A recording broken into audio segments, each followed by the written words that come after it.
ആകാശവാണി കണ്ണൂർ. സ്വപ്നങ്ങൾ കാണാനും അതിനെ സാക്ഷാത്കരിക്കാനും പ്രചോദനം നൽകുന്ന ഒരു തുടക്കമായിരിക്കട്ടെ ഈ പുതുവത്സര ദിനം എന്ന ആശംസയോടെ ഇന്നത്തെ പരിപാടികൾ ആരംഭിക്കുന്നു. പതിവ് പോലെ ആദ്യം സുഭാഷിതമാണ്. തയ്യാറാക്കി അവതരിപ്പിക്കുന്നത് സജീവ് ഒതയോത്ത്.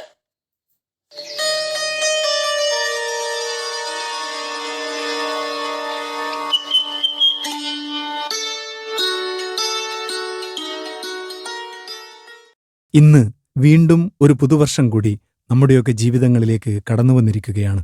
ഓരോ നിമിഷത്തിലും ഭൂമിയും ആകാശവും പുതിയത് തന്നെയാണ്. ഋതുക്കളുടെ ആവർത്തനങ്ങളിലൂടെ കാലം ആവർത്തന വിരസമാണ് എന്ന് നമുക്ക് തോന്നിയേക്കാം. പക്ഷേ അത് വെറും തോന്നൽ മാത്രമാണ്. യഥാർത്ഥത്തിൽ ഇന്നലകളുടെ കെട്ടുപാടുകളിൽ പെട്ടുഴലാതെ, നാളുകളുടെ ആശങ്കകളിൽ പകച്ചിരിക്കാതെ, വർത്തമാനത്തിന്റെ ഈ നിമിഷത്തിന്റെ ആനന്ദത്തിൽ സഞ്ചരിക്കുകയാണ് കാലവും കാലത്തിനൊപ്പം സഞ്ചരിക്കുന്ന സർവവും. ഈ പുതുവത്സരത്തിൽ നമുക്ക് വേണ്ടതും പുതിയ പ്രതീക്ഷകൾ തന്നെയാണ്. പുതിയ കടമകളും പുതിയ ഉത്തരവാദിത്തങ്ങളും. മുമ്പിലുള്ളത് അവസരങ്ങളുടെ വലിയ ലോകമാണ്. തിരിച്ചറിവുകളിലൂടെയും തിരുത്തലുകളിലൂടെയും മുന്നേറുകയാണ് വേണ്ടത്. മാറ്റങ്ങൾ ആവശ്യമുള്ളിടത്ത് തന്ത്രപൂർവം ഭാവനാപൂർവം ഉൾപ്പെടുത്തുകയും വേണം. ഭൂമിയുടെ മാറിലൂടെ പുളഞ്ഞൊഴുകുന്ന ഓരോ നദിക്കും ഒരു തുടക്കമുണ്ട്. മികച്ച തുടക്കം മുന്നോട്ടുള്ള പ്രയാണത്തിൽ വലിയ സ്വാധീനമാണ് ചെലുത്തുന്നത്. ആരംഭത്തിലുള്ള ആവേശവും ഊർജവും അതേപടി നിലനിർത്താൻ കഴിഞ്ഞാൽ ഏത് ലക്ഷ്യവും നേടിയെടുക്കാൻ കഴിയും. അതേസമയം മികച്ച തുടക്കമിട്ടതിനു ശേഷം പിന്നീട് അലസരായിരുന്നാൽ കഥയിലെ മുയലിന്റെ അവസ്ഥയുമാകാം നമുക്ക്. ജീവിതത്തിൽ വിജയിക്കാൻ നമ്മളൊരു സർവ്വവിജ്ഞാനകോശമാവേണ്ടതില്ലെന്ന ചിന്ത ബോധമണ്ഡലത്തിൽ ഉറപ്പിക്കുന്ന പണിയാവട്ടെ ആദ്യത്തേത്. അറിവിനേക്കാളുപരി വിവേകമാണ് ജീവിത വിജയത്തിന്റെ ശില്പി. അറിവിനൊത്ത് വിവേകം കൂടണമെന്നില്ല. വലിയ അറിവുകളേക്കാൾ ലഭ്യമായ അറിവിന്റെ ക്രിയാത്മകമായ ഉപയോഗപ്പെടുത്തലാണ് പലരെയും വിജയത്തിലെത്തിക്കുന്നത്.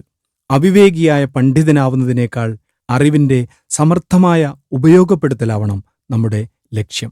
ഇത്തരം ക്രിയാത്മകമായ ബോധം പലപ്പോഴും നമ്മുടെ മനസ്സ് അംഗീകരിക്കണമെന്നില്ല. അതിനായി ചലനാത്മകവും പ്രചോദനാത്മകവുമായ ഒരു മനോഭാവം പുലർത്തുകയും അത് നിലനിർത്തുകയും ചെയ്യുക എന്നതാണ് ഈ പുതുവർഷത്തിൽ ഉറപ്പിക്കേണ്ട പാഠങ്ങളിൽ മറ്റൊന്ന്.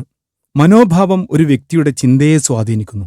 ചിന്ത പ്രവൃത്തിയെയും, പ്രവൃത്തി ശീലത്തെയും, ശീലം സ്വഭാവത്തെയും, സ്വഭാവം ഒരാളുടെ ആത്യന്തിക വിജയത്തെയും സ്വാധീനിക്കുന്നു.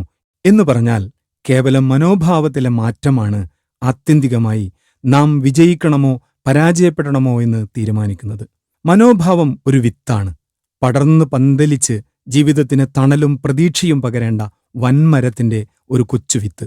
ഈ വിത്തുകൾ ശ്രദ്ധയോടെ സൂക്ഷിച്ചു പാകാനാണ് ശ്രദ്ധിക്കേണ്ടത്. സ്വന്തം മനോഭാവം മൂലം നശിച്ച പുരാണത്തിലെ 4 കഥാപാത്രങ്ങളെക്കുറിച്ച് തമിഴിൽ ഒരു ചൊല്ലുണ്ട്. തൊട്ടുകെട്ടവൻ, തൊടാതെ കെട്ടവൻ, കൊടുത്തുകെട്ടവൻ, കൊടുക്കാതെ കെട്ടവൻ. 4 പേരുടെയും നാശത്തിന് കാരണമായത് അവരവരുടെ മനോഭാവം തന്നെയാണ്. തൊട്ടതെല്ലാം ഭസ്മമാക്കാൻ ശിവൻ നൽകിയ വരം പരീക്ഷിക്കാൻ ഭസ്മാസുരൻ തൊട്ടത് ശിവനെ തന്നെയായിരുന്നു. തൊട്ടതും അയാളുടെ അന്ത്യവും. തൊട്ടുകെട്ടവൻ. കഷ്ടപ്പെട്ട് തട്ടിക്കൊണ്ടുവന്ന സീതയെ ഒന്ന് തൊടാൻ മോഹിച്ചു രാവണൻ. എന്നാൽ ലങ്കയിലെത്തിച്ചെങ്കിലും സീതയൊന്ന് തൊടാൻ പോലുമാവാതെ കൊല്ലപ്പെട്ടു രാവണൻ. തൊടാതെ കെട്ടവൻ.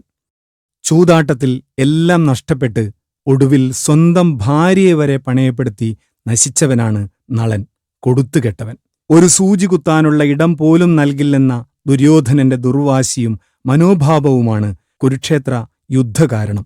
കൊടുക്കാതെ കെട്ടവൻ. ഒരു കാലത്ത് ഇസ്ലാമിന്റെ കടുത്ത എതിരാളിയായിരുന്ന ഉമർ ഇബ്നു അൽ ഖത്താബ് പിന്നീട് അർപ്പണബോധമുള്ള അനുയായിയായി മാറിയ കഥയുടെ പിന്നിൽ അദ്ദേഹത്തിന്റെ മനോഭാവത്തിലെ മാറ്റമായിരുന്നുവെന്ന് കാണാം. ബൈബിളിലെ ധൂർത്ത പുത്രന്റെ സ്വാർത്ഥതയിൽ നിന്നു പിതാവിനോടുള്ള നന്ദി പറച്ചിലേക്കെത്തിയതും മനോഭാവത്തിലെ മാറ്റമല്ലാതെ മറ്റൊന്നുമല്ല. സൂര്യനസ്തമിക്കാത്ത അധികാരധാർഷ്ട്യത്തിന്റെ കരുത്തുമായി നമ്മുടെ രാജ്യത്തെ അടക്കിവാണ വെള്ളക്കാരെ മുട്ടുകുത്തിക്കാൻ മുന്നിൽ നിന്ന് പൊരുതിയത് വളഞ്ഞുകുത്തിയ ഒരു മഹാത്മാവിന്റെ അപാരമായ ദൃഢനിശ്ചയത്തിന്റെ മനോഭാവമായിരുന്നു. മനോഭാവത്തിന് നൊബേൽ സമ്മാനം പോലും ലഭിക്കുമെന്ന് നമുക്ക് കാട്ടിത്തന്നത് ലോകത്തിന്റെ അമ്മയായി വാഴ്ത്തപ്പെട്ട മദർ തെരേസയാണ്. ലോകത്തിന് നേരെ നമ്മുടെ ഹൃദയം തുറന്നുവെക്കാം. സാധാരണ കുഞ്ഞു കാര്യങ്ങളിൽ പോലും സന്തോഷം കണ്ടെത്താം. ഈ നിമിഷത്തിൽ ജീവിക്കാം. മറ്റുള്ളവരെ നിസ്വാർത്ഥമായി സ്നേഹിക്കാം. ഒപ്പം നമ്മുടെ കഴിവിൽ പൂർണ്ണ വിശ്വാസമർപ്പിക്കാം. ലോകാദ്ഭുതമാണ് നമ്മൾ ഓരോരുത്തരുമെന്ന മനോഭാവത്തോടെ ജീവിക്കാം, ആസ്വദിക്കാം.